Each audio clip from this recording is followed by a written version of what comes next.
Welcome to another episode of Calgary in Depth. Today we're in beautiful Canmore.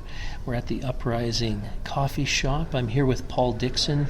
Very happy to be here with Paul. Paul lives here in Canmore, and Canmore is just an hour west of Calgary for those who are new to the area and don't know that. Definitely a place you need to check out, and it's actually where I grew up. I'm sure that'll come up in our conversation here, some of my experiences as well. But Paul, thank you for joining me today. You're welcome. Thank you for having me. So please tell me how long you've been living in Canmore. We have been in Canmore since 1999. And what drew you here?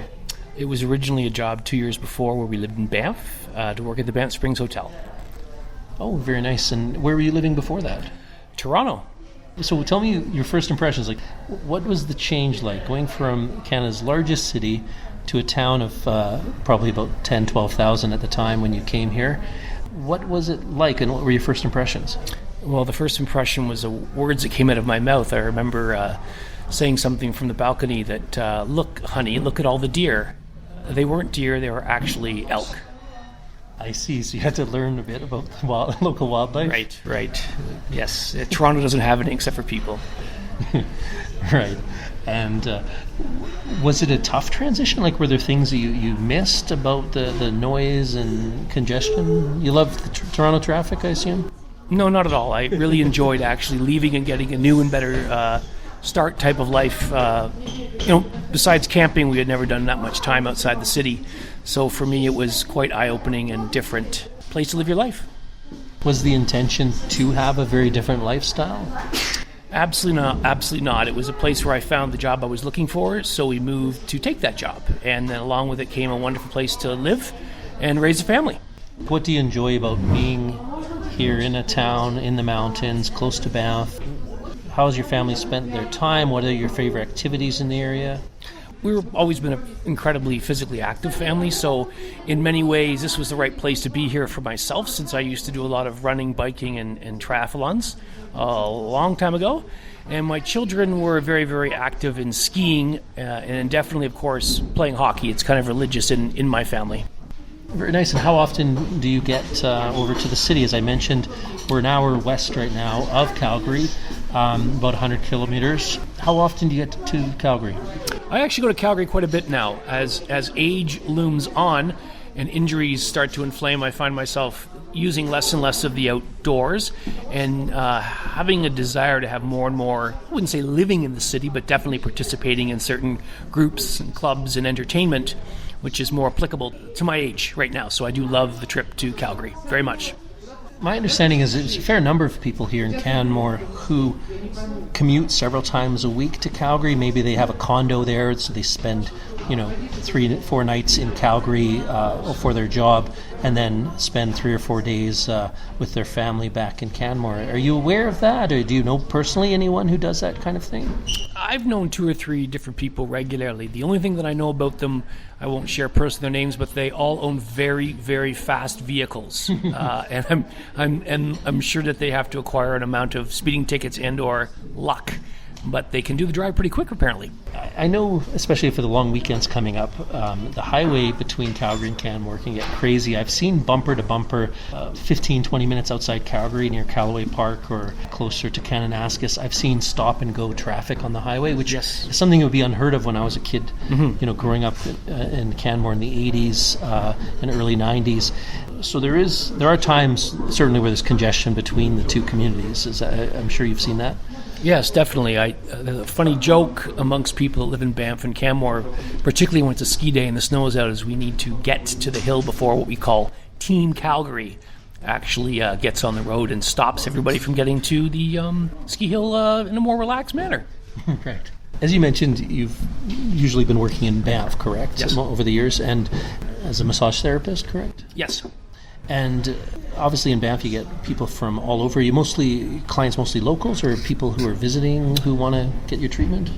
Most likely people visiting from all over the world. We're quite blessed as a hotel and a hotel chain to be able to I'm not trying to, but to service clients from all over the world, which is wonderful to do for sure. Some local, and we would even consider Calgary to be we would call them more local, but they're great, and they do use the facility at the Banff Springs Hotel quite a lot.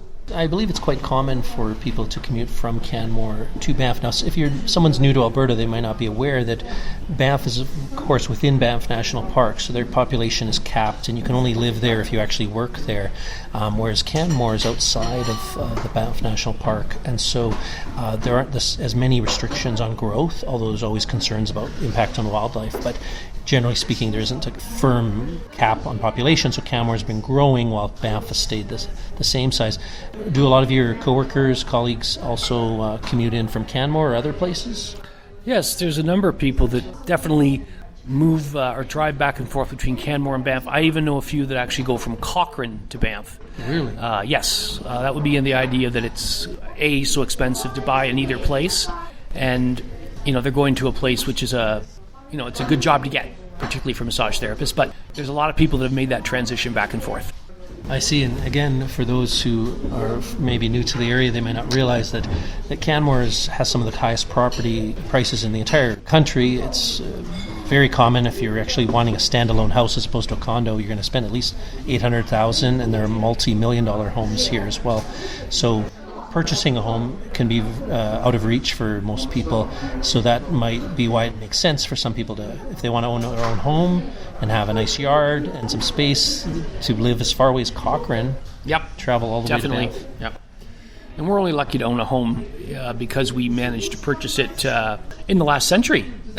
In the last century. Last century, we actually managed to purchase that condo. And Canmore is developing still more and more, and not to get into politics too much, it is quite a hot topic here in Canmore. Building probably, some feel, far too much environmental impact, and then lack of affordable housing. It's a very hot topic at the town council. You should show up for one of the meetings. You might enjoy it. It's quite entertaining. I don't know if you're talking to the audience or to me right there. I'm talking to the audience and you. Oh, both. Okay.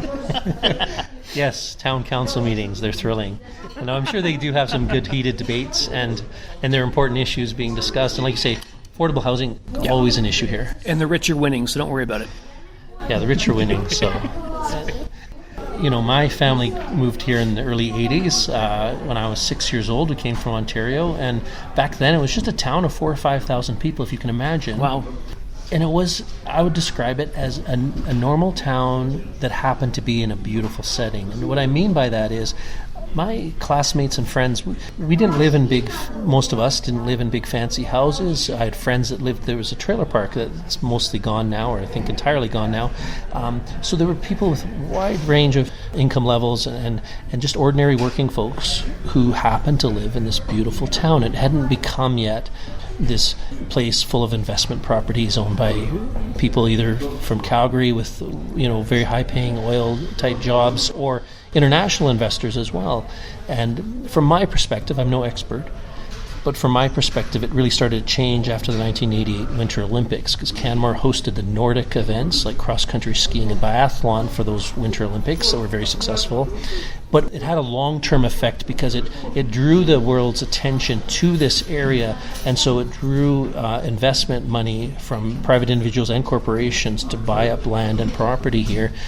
And then it started pushing out ordinary long-time folks here. And I think we're still seeing the repercussions of that. Is that fair to say?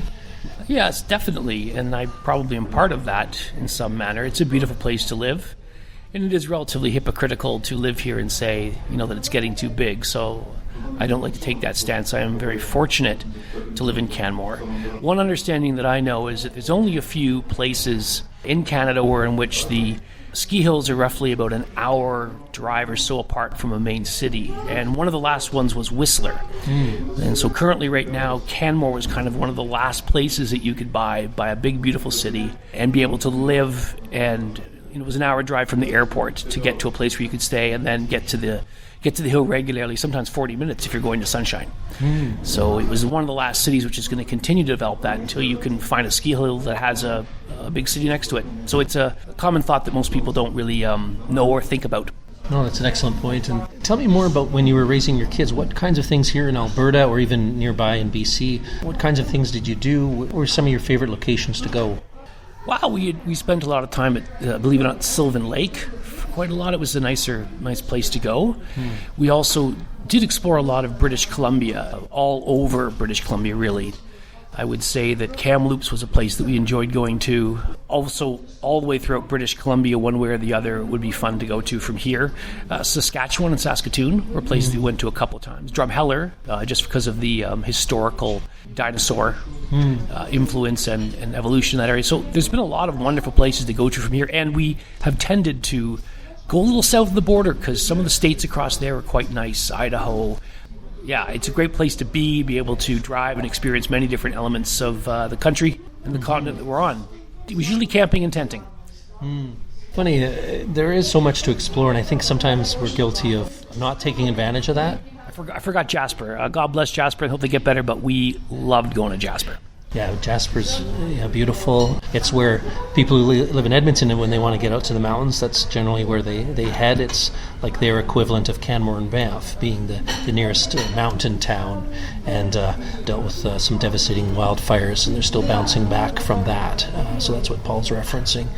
And on the topic of sometimes people don't explore as much as they maybe take it for granted sometimes. And sometimes when my family goes out to like Kananaskis, for example, or even out to Canmore here, I've said that it's like if you were a billionaire, you couldn't build this, you couldn't afford to build this, and yet we can drive less than an hour from the city and experience these beautiful parks and lakes and mountains. Yep. So we're very fortunate to have that.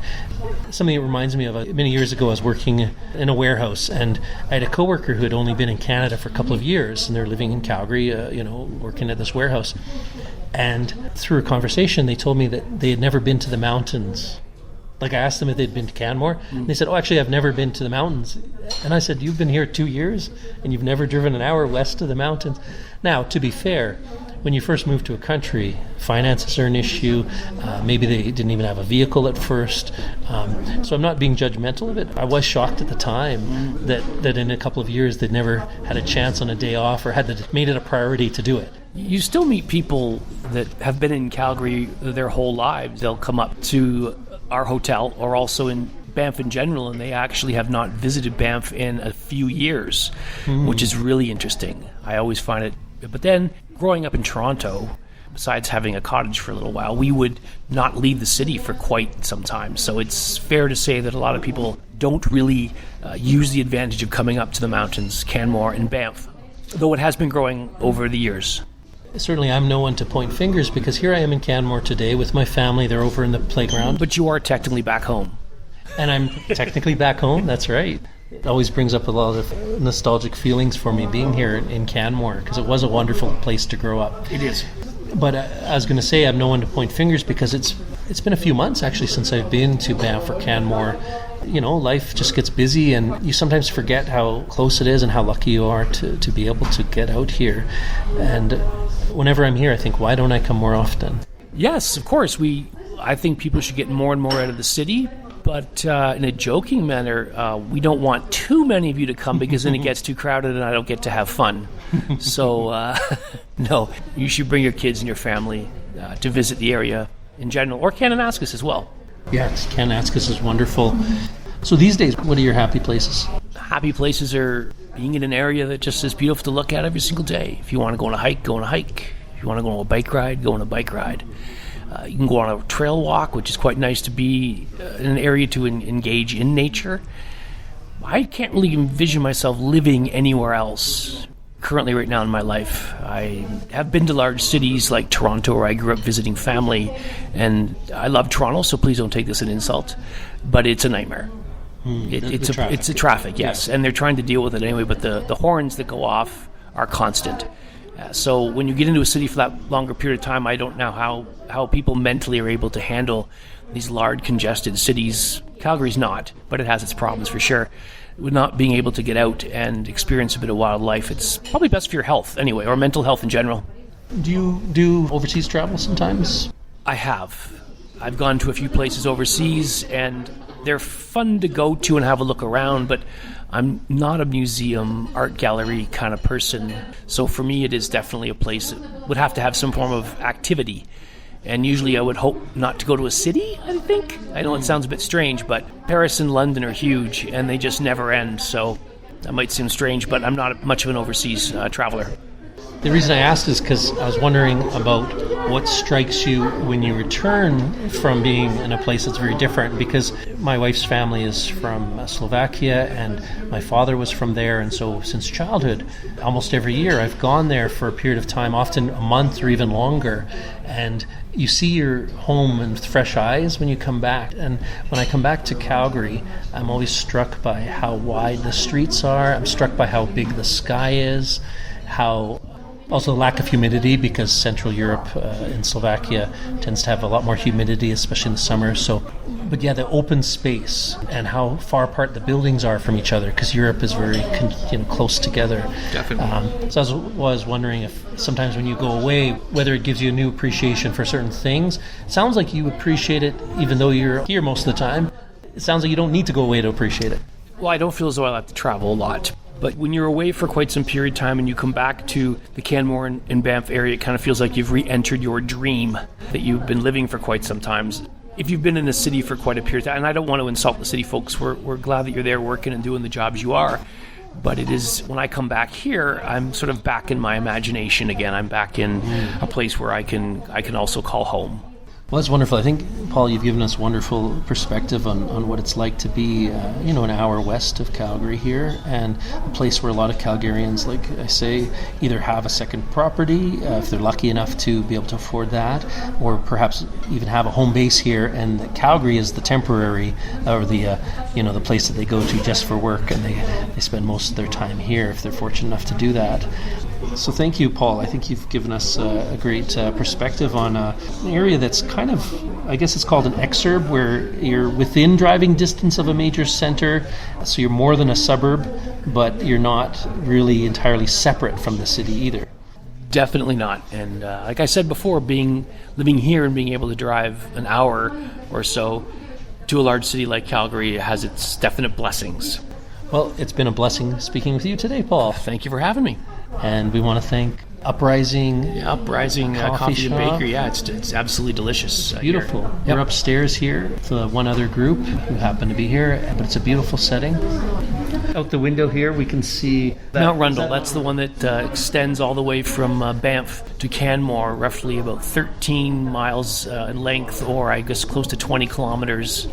And it's a nice mountain to look at. Please don't try to climb it or scramble it unless you know what you're doing. It's a very long walk on the other side. Thank you, Paul. Great You're welcome. chatting with you. Take care.